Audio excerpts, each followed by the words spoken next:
नमस्कार, स्वागत है आप सभी का संस्कृति आईएएस के यूट्यूब प्लेटफॉर्म पर। मेरा नाम है शुभम और आज हम बात करें एक महत्वपूर्ण टॉपिक पर जो जुड़ा है राज्य कर्नाटक से। कर्नाटक के एक सरकारी नर्सिंग कॉलेज से मामला सामने आया है जो दाढ़ी से जुड़ा हुआ है। इसमें कुछ कश्मीरी स्टूडेंट्स द्वारा कॉलेज प्रशासन पर ही आरोप लगाया गया है कि वह अपनी दाढ़ी को कटवाकर और क्लीन शेव होकर कॉलेज आए। अब हमें यहाँ दोनों पक्षों को समझना जरूरी है, कॉलेज और साथ ही स्टूडेंट्स को भी। यहाँ हम कुछ केसेस को भी कवर करने की कोशिश करेंगे जो इसी प्रकार जुड़े हैं और हम समझेंगे कि हमारे संविधान के अंदर क्या प्रावधान दिया गया है दाढ़ी को लेकर। सबसे पहले समझते हैं चर्चाओं में ये क्यों है, क्योंकि कर्नाटक के होले नरसीपुर में सरकारी नर्सिंग कॉलेज के कश्मीरी स्टूडेंट्स ने आरोप लगाया है कि कॉलेज प्रशासन ने उन्हें दाढ़ी कटवाने या क्लीन शेव करवाने को कहा है। अब कॉलेज का कहना क्या है? कॉलेज कहता है कि हमने ये सभी स्टूडेंट्स के लिए करा है, कोई स्पेसिफिक ग्रुप को टारगेट करते हुए इस रूल को नहीं लेकर वह आए हैं।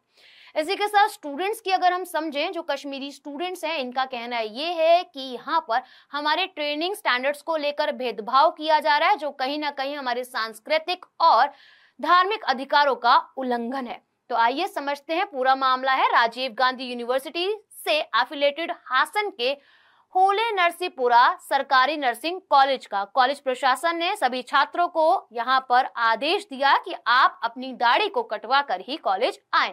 इसमें कुछ कश्मीरी छात्रों का कहना है कि कॉलेज उन पर ऐसे भेदभाव भरे ट्रेनिंग स्टैंडर्ड्स लागू कर रहा है जो उनके सांस्कृतिक और धार्मिक अधिकारों का उल्लंघन करते हैं। और ये जो स्टूडेंट्स हैं ये एक स्कीम के तहत जो है इस कॉलेज में पढ़ने के लिए आए हैं। ये स्कीम है प्रधानमंत्री स्पेशल स्कॉलरशिप स्कीम। और साथ अगर हम समझे जिस प्रकार ये बात आगे बढ़ती गई तो ये मामला पहुंचा जम्मू कश्मीर छात्र संघ के पास और यहाँ पर जम्मू कश्मीर छात्र संघ द्वारा भी दखल जो है वह दी गई है। सबसे पहले समझना है कॉलेज प्रशासन का क्या पक्ष है। कॉलेज प्रशासन का कहना यह है कि विवाद बढ़ने के बाद मेडिकल कॉलेज प्रशासन ने इस मामले पर सफाई देते हुए कहा है कि उसने छात्रों के किसी खास समूह को निशाना नहीं बनाया है, जिस प्रकार यहाँ पे कश्मीरी स्टूडेंट्स जो है वो उल्लंघन कर रहे हैं। इसी के साथ कॉलेज प्रशासन का कहना है कि क्लिनिकल एक्टिविटी के लिए स्वच्छता की जरूरत होती है, इसीलिए ये चीज को लाया गया है और यहीं पर शामिल किए गए हैं कुछ निश्चित मानदंड भी।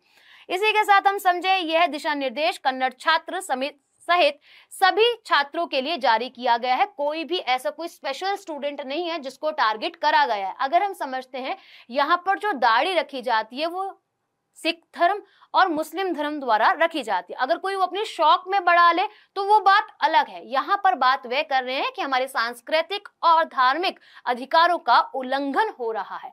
जम्मू कश्मीर छात्र संघ के पक्ष को अगर समझा जाए तो ये मामला जिस प्रकार आगे बढ़ा तो इस संघ ने सीधा डायरेक्ट यहाँ के सीएम को ही लेटर लिख दिया और लेटर में लिखा है कि कॉलेज मैनेजमेंट ने छात्रों को कॉलेज कैंपस में आने के लिए अपनी दाढ़ी ट्रिम कराने या क्लीन शेव रहने के दिशा निर्देश जो हैं वे जारी करे हैं।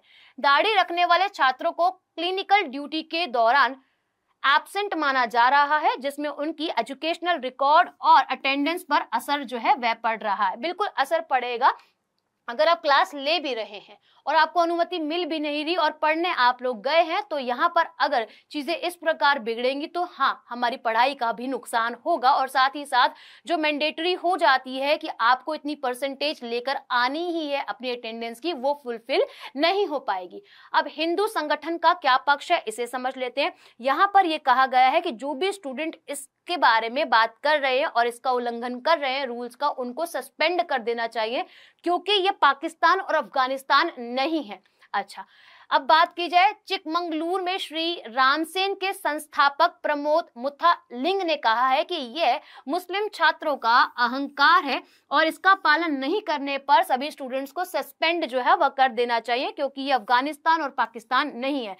स्टूडेंट्स को कॉलेज के नियमों का पालन करना चाहिए। अब हल क्या निकला इस विवाद का? यहाँ पर परमिशन दे दी गई है। जब इतना सब कुछ बढ़ गया तो यहाँ के जो डायरेक्टर हैं और जो प्रिंसिपल हैं उनके आदेश के बाद कश्मीरी छात्रों को दाढ़ी रखने की परमिशन मिल गई। दाढ़ी मूछ से संबंधित कुछ अन्य विवादों को समझ लेते हैं। एक विवाद जुड़ा है महाराष्ट्र राज्य से, एक जुड़ा है उत्तर प्रदेश से।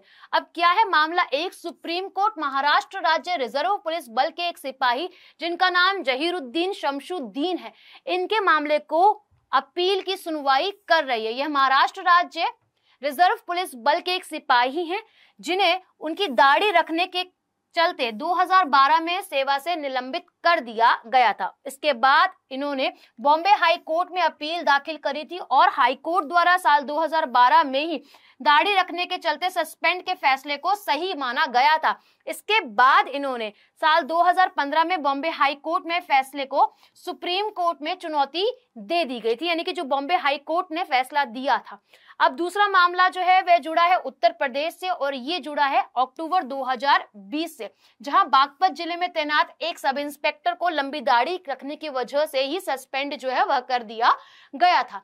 अब उस पर यह विभागीय कार्यवाही पुलिस मैनुअल के तहत जो है वह करी गई थी। उत्तर प्रदेश पुलिस मैनुअल और नियमों के अनुसार सिखों को छोड़कर किसी को भी सीनियर अधिकारी की अनुमति के बिना दाढ़ी रखने की इजाजत नहीं है, ऐसा कहा गया था। क्यों है दाढ़ी मूछ को लेकर नियम, इसे समझ लेते हैं एक बारी। ऐसे रूल्स क्यों बनाए गए हैं? पुलिस और सेना में दाढ़ी मूछ को लेकर बहुत कड़े नियम जो हैं वह बनाए गए हैं। Indian police service uniform rule 1954 के मुताबिक पुलिस ऑफिसर यूनिफॉर्म में दाढ़ी नहीं रख सकते हैं। रूल्स में कहा गया है कि कुछ विशेष परिस्थितियों में दाढ़ी रखने की इजाजत दी जा सकती है, उदाहरण के लिए सिख पुलिस अफसर को। अच्छा, अगर हम समझते हैं संविधान का अनुच्छेद 25 क्या कहता है, आर्टिकल की सभी व्यक्तियों को अंतःकरण की स्वतंत्रता, धर्म को अबाध रूप से मानना और साथ ही उच्चारण करने की, प्रचार करने का सामान्य अधिकार होगा। ये केवल धार्मिक विश्वास को ही नहीं बल्कि धार्मिक आचरण को भी समाहित करता है। अब एक सवाल आप सभी के लिए कमेंट सेक्शन में मेंशन कीजिएगा। मिलते हैं आप सभी से नेक्स्ट वीडियो में, तब तक के लिए धन्यवाद।